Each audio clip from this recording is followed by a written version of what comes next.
ஓம் சாந்தி. பாபா நினைவிருக்கின்றதா? முரளி தேதி 1/10/2025। मीठे बच्चे, रोज रात को अपना पोता में निकालो, डायरी रखो तो डर रहेगा कि कहाँ गाटा न बढ़ जाए। பாபா சொல்றாங்க, இனிமையான குழந்தைகளே, தினமும் இரவில் தன்னுடைய கணக்கு வழக்குகளை பாருங்கள். டெய்லி நைட்டு தூங்குறதுக்கு முன்னாடி நம்முடைய கணக்கு வழக்கு சார்ட்டு பார்க்கணும் மற்றும் டைரி வைத்து கொள்ளுங்கள். பாபாவுக்கு நம்ம எழுதணும். அப்போ தான் நம்ம கொஞ்சம் பயமாவது இருக்கும். எங்கேயும் நமக்கு நஷ்டம் ஏற்பட்டுடக்கூடாது என்ற பயம் இருக்கும். அதனால் பாபா என்ன சொல்கிறார், இனிமையான குழந்தைகளே, தினமும் இரவில் தன்னுடைய கணக்கு வழக்குகளை பாருங்கள், டைரி வைத்து கொள்ளுங்கள். அப்பொழுதுதான் பயம் இருக்கும், நஷ்டம் ஏற்பட்டுவிடக்கூடாது என்ற பயம் இருக்கும். प्रश्न, कल्प पहले वाले भाग्यशाली बच्चों को बाबा की कौन सी बात फौरन टच होगी? கேள்வி, கல்பத்துக்கு முதலில் இருக்கக்கூடிய பாக்யசாலி குழந்தைகள், போன கல்பத்தில் யார் வந்தாங்களோ அவங்க தான் இப்போது நம்ம வர்றோம். அதான் பாபா கல்பத்திற்கு முதலில் வந்த பாக்யசாலி குழந்தைகளுக்கு பாபாவினுடைய எப்பேற்பட்ட ஒரு விஷயம் உடனடியாக டச் ஆகும். உத்தர், बाबा रोज रोज जो बच्चों को याद की युक्तियाँ बतलाते हैं वो भाग्यशाली बच्चों को ही टच होती रहेगी. பாபா தினம் தினம் பாபாவை நினைப்பதற்காக என்னெல்லாம் யுக்திகள் சொல்கிறாரு, அது பாக்யசாலி குழந்தைகளுக்கு தான் டச் ஆகும். அவங்க உடனடியாக அதை நடைமுறைப்படுத்தி விடுவார்கள். பாபா कहते हैं, बच्चे कुछ टाइम एकांत में बगीचा में जाकर बैठो, बाबा से मीठी मीठी बातें करो, अपना चार्ट रखो तो उन्नति होती रहेगी. பாபா சொல்கிறார், குழந்தைகளே, கொஞ்ச நேரம் தனிமையில் கார்டனில் தோட்டத்தில் போய் உட்காருங்க, பாபாவிடம் இனிமையிலும் இனிமையாக பேசுங்க மற்றும் தன்னுடைய சார்ட்டு வைங்க. அப்பொழுது முன்னேற்றம் ஏற்படும். பாபாட்ட பேசுகிறதுக்கு ஏதாவது கார்டனில் தனிமையில் நல்ல ஒரு சூழ்நிலையில் போய் உட்காந்து பாபா கிட்ட பேசணும். பாபா கிட்ட இனிமையாக பேசணும். சார்ட் வைக்கும் பொழுது முன்னேற்றம் ஏற்படும். ஓம் சாந்தி. मिलिट्री को पहले पहले सावधान किया जाता है, अटेंशन प्लीज. बाबा भी बच्चों को कहते हैं, अपने को आत्मा निश्चय कर बाप को याद करते रहो. बच्चों को समझाया है, ये ज्ञान बाप इस समय ही दे सकते हैं. பாபா சொல்கிறாங்க, ஓம் சாந்தி. இப்படி மிலிட்ரியில் இருக்கக்கூடியவங்களுக்கு ஃபஸ்ட்டு எச்சரிக்கையை கொடுப்பாங்க இல்லையா, அட்டென்ஷன் ப்ளீஸ்ன்னு சொல்லி எச்சரிக்கையை கொடுப்பாங்க. அதே போல் பாபா கூட தன்னுடைய குழந்தைகளுக்கு சொல்கிறார். முரளி கேட்க ஆரம்பிக்கும் போதே பாபா என்ன எச்சரிக்கை கொடுக்குறார், தன்னை ஆத்மான் புரிந்து பாபா நினைவில் அமர்ந்திருக்கீங்களா? இப்போது ஆத்மான் புரிந்து பாபா நினைவில் அமர்ந்து ஞானத்தை கேட்கும் பொழுது தான் நமக்கு ஞானம் கூட நல்லா புரிஞ்சிக்க முடியும் சரியான முறையில். இப்போது குழந்தைகளுக்கு பாபா புரிய வைக்கிறார், இந்த ஞானத்தை இந்த நேரம் பாபா மட்டும்தான் கொடுக்க முடியும். பாபா ஹி படாத்தே ஹே, பாபா தான் நமக்கு கற்றும் கொடுக்கின்றார்.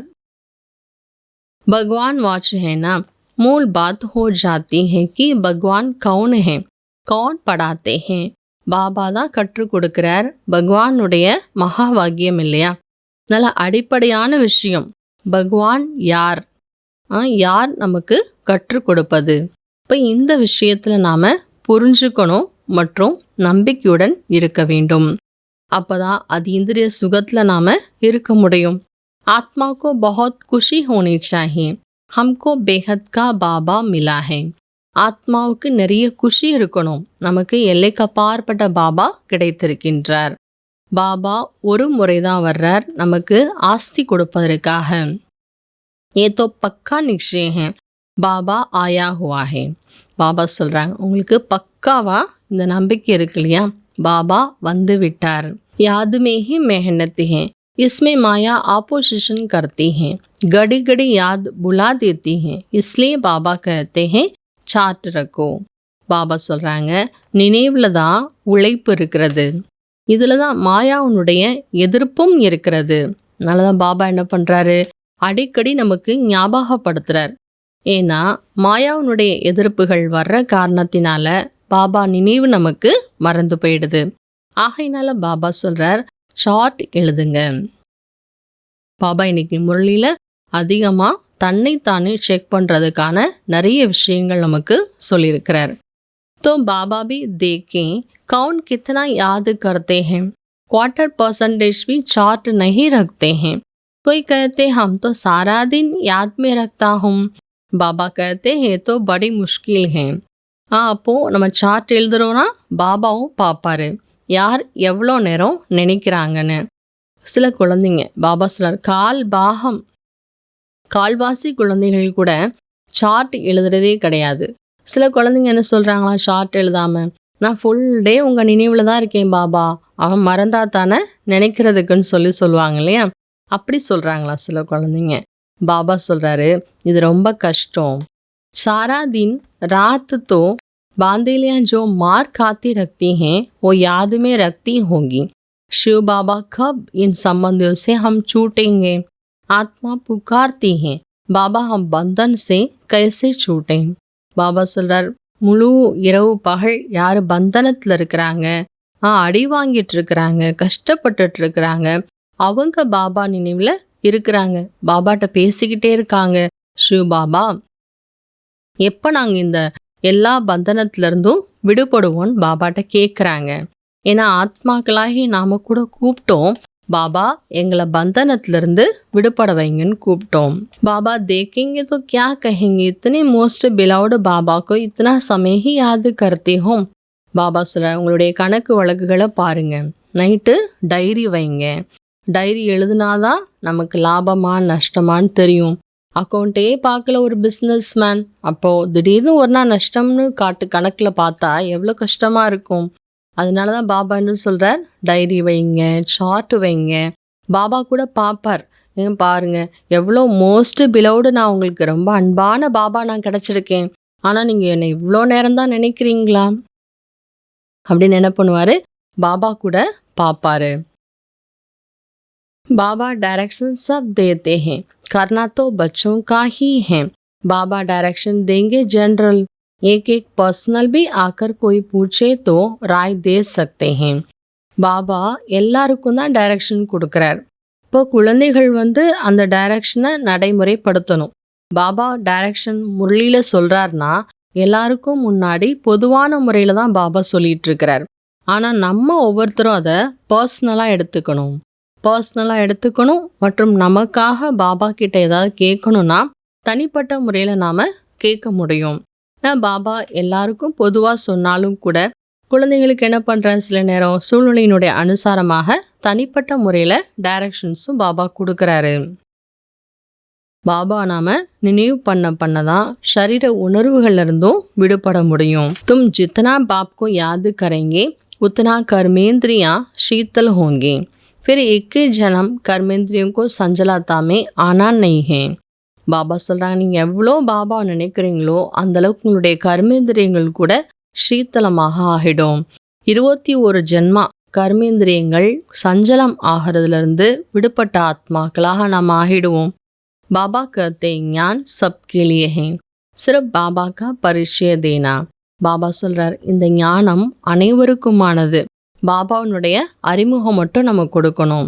நம்ம ஆத்மாக்கள் எல்லாருமே சகோதர ஆத்மாக்கள், எல்லாருக்கும் தந்தை ஒரு பாபா தான். இந்த ஞானத்தை நாம எல்லா ஆத்மாக்களுக்கும் சொல்லணும். சத்தியமே ஏக் தரம் ஏக் ராஜ்ய, ये कैसे हुआ, कितने हीरे जवाहरों के महल हैं, பாரத் ஐசா தா ஜிஸ்கோ பாரடைஸ் कहते थे. பாபா சொல்றாங்க, சத்தியத்துல ஒரு தர்மம் தான் இருந்தது, ஒரு ராஜ்யம் தான் இருந்தது, ஆனால் அது எப்படி இருந்தது என்று கேட்குறாங்க சிலர். பாபா சொல்ற, எவ்வளோ வைர வைடூரியங்கள் பதிக்கப்பட்ட அரண்மனைகள் இருந்தது. பாரதம் அப்படின்னாலே அந்த மாதிரி இருந்தது, அதாவது அதை ஸ்வர்க்கம்னு சொல்லலாம், அப்படிப்பட்ட பாரதமாக இருந்தது. அச்சா, நல்லது. தாரணா கேலே முக்கிய சார், தாரணைக்காக முக்கியமான விஷயங்கள். முதல் பாயிண்ட், ज्ञान के तीसरे नेत्र को धारण कर अपना धोखाबाज आंखों को सिविल बनाना है। याद से ही कर्मेंद्रियां शीतल सदोगिनी बनेगी, इसलिए यही मेहनत करनी है. பாபா சொல்றார், ஞானம் என்ற மூன்றாவது கண்ணை தாரணை செய்து, மூன்றாவது கண்ணை பயன்படுத்தி ஏமாற்றக்கூடிய கண்களை சிவிலாக ஆக்க வேண்டும். நல்ல பார்வை, நல்ல கண்ணோட்டம் உடையவராக ஆக்க வேண்டும். நினைவில்தான் கர்மேந்திரியங்கள் சீத்தளமாக இருக்கும், சதோ குணமாக இருக்கும். ஆகையினால் இந்த ஒரு உழைப்பு கண்டிப்பாக செய்யணும். सेकेंड पॉइंट, तंदे आदि से टाइम निकाल एकांत में जाकर याद में बैठना है. कारण देखना है कि हमारा योग क्यों नहीं लगता है. अपना चार्ट जरूर रखना है. பாபா சொல்றாங்க, தொழில் காரியங்கள், வேலைகள், பிஸ்னஸ் எல்லாமே இருக்கு. ஆனாலும் நேரத்தை ஒதுக்கி தனிமையில் அமர்ந்து பாபா கிட்ட பேசணும், பாபாவை நினைக்கணும், காரணம் பார்க்கணும். என்ன காரணத்தினால எனக்கு யோகாவே வரமாட்டேங்குது, பாபா நினைவே எனக்கு ஏன் வரமாட்டேங்குதுன்னு தன்னுடைய சார்ட் கண்டிப்பாக பார்க்க வேண்டும். வரதான், सहन शक्ति द्वारा अविनाशी और मधुर फल प्राप्त करने वाले सर्व के स्नेही भव. வரதானம், பொறுமை சக்தியின் மூலமாக அழிவற்ற மற்றும் இனிப்பான பலனை பிராப்தியாக அடையக்கூடிய அனைவருக்கும் அன்பானவர் ஆகுங்கள். सहन करना मरना नहीं, लेकिन सबके दिलों में स्नेह से जीना है. பாபா ரொம்ப அழகா சொல்றார், பொறுத்து கொள்வது என்பது இறப்பது கிடையாது, ஆனால் அனைவருடைய உள்ளத்திலும் அன்பாக வாழ்வது.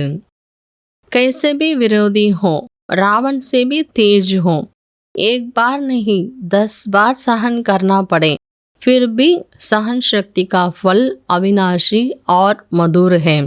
பாபா சொல்றாங்க, எப்பேற்பட்ட விரோதியா கூட இருக்கட்டும், ராவணனை விட ரொம்ப ஃபோர்ஸ் ஆனவங்களா கூட இருக்கட்டும், ஒரு முறை இல்லை 10 முறை பொறுத்துக்க வேண்டியிருக்குமா, பொறுத்துக்கங்க. ஆனாலும் கூட உங்களுக்கு பொறுத்ததுக்கு பிறகுதான் அந்த பொறுமைக்கான பலன் கண்டிப்பாக நிலையானதாக உங்களுக்கு கிடைக்கும் மற்றும் இனிமையானதாக கிடைக்கும். सिर्फ ये भावना नहीं रखो कि मैंने इतना सहन किया तो ये भी कुछ करें. अल्पकाल के फल की भावना नहीं रखो. பாபா சொல்றாங்க, நான் இவ்வளோ பொறுத்துக்கிட்டேன்ல, அவங்க அதுக்காக கொஞ்சமாவது ஏதாவது செய்யணும்ல என்ற ஒரு பாவனை கூட நீங்க கொண்டு வராதீங்க. பாபா சொல்றார், அல்ப காலத்திற்கான பலன் இதை நம்ம எதிர்பார்க்குறோம், நான் இவ்வளோ பொறுத்துக்கிட்டேன், அவங்க அதுக்காக கொஞ்சமாவது மாறணும்ல அப்படின்னு நினைக்கிறது கூட டெம்பரவரியான ஒரு பலன்தான். அதனால இந்த ஒரு பாவனையை கூட கொண்டு வர வேணாம். ரஹம் பாவ் ரக்கோ, எஹி ஹை சேவா பாவ். கருணை உள்ளம் உடைய ஒரு பாவனை கொண்டு வாங்க, இதுக்கு பேர் தான் சேவை பாவனை. சேவா பாவ் வாலே सर्व की कमजोरियों को समा लेते हैं, उनका सामना नहीं करते हैं. சேவை பாவனை உடையவர்கள் அனைவருடைய பலகீனங்களையும் தனக்குள்ளேயே கரைச்சிக்குவாங்க, அவங்களை எதிர்க்க மாட்டார்கள். பாபா எவ்வளோ அழகா பொறுமை சக்தியை பற்றி சொல்லி கொடுத்துருக்கிறார் பாருங்க பாபா. ஸ்லோகன், जो बीत चुका उनको भूल जाओ, बीती बातों से शिक्षा लेकर आगे के लिए सदा सावधान रहो. ஸ்லோகன், எது நடந்து முடிந்து விட்டதோ அதை மறந்து விடுங்கள். கடந்த விஷயங்களிலிருந்து படிப்பினைகளை எடுத்துக்கொண்டு முன்னேற்றத்திற்காக சதா எச்சரிக்கையுடன் இருங்கள். பாபாவினுடைய அவ்வக்த தூண்டுதல், स्वयं और सर्व के प्रति मनसा द्वारा योग की शक्तियों का प्रयोग करो. இந்த மாதத்திற்கு பாபாவினுடைய அவ்வக்த தூண்டுதல் எந்த விஷயத்தை பற்றி பாபா சொல்கிறாங்க, தன்னுடைய மற்றும் தனக்காகவும் மற்றும் அனைவருக்காகவும் மனதின் மூலமாக யோகத்தினுடைய சக்திகளை பயன்படுத்துங்கள். தனக்காக எல்லாருக்காகவும் நம்முடைய யோக சக்தியை நாம் பிரயோகம் பண்ணணும். जैसे बाप दादा को रहम आता है, ऐसे आप बच्चे भी मास्टर रहम दिल बन अपनी मनसा वृद्धि से वायुमंडल द्वारा आत्माओं को बाबा द्वारा मिली हुई शक्तियां दो. எவ்வாறு பாப் தாதாவிற்கு கருணை வருகின்றது, அதே போல் குழந்தைகளாகி நீங்கள் கூட மாஸ்டர் கருணை உள்ளம் உடையவராகி தன்னுடைய மனதின் விருத்தியின் மூலமாக, வாயு மண்டலத்தின் மூலமாக ஆத்மாக்களுக்கு பாபா மூலமாக என்ன சக்தி நமக்கு கிடைச்சிருக்கோ அதை கொடுங்கள். जब थोड़े समय में सारे विश्व की सेवा संपन्न करनी है, तत्वों सहित सबको पावन बनाना है, तो मनसा द्वारा தீவிர கதி से சேவா करो.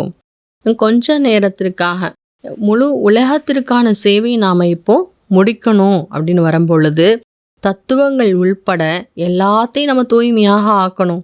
கொஞ்ச நேரம்தான் இருக்கு. அப்போ தத்துவங்களையும் நம்ம எல்லாத்தையும் தூய்மையாக ஆக்கணும். மனதின் மூலமாக தீவிரமான முறையில் சேவா பண்ணுங்க. யோகத்தினுடைய சக்திகளை பிரயோகம் செய்யுங்கள். ஓம் சாந்தி.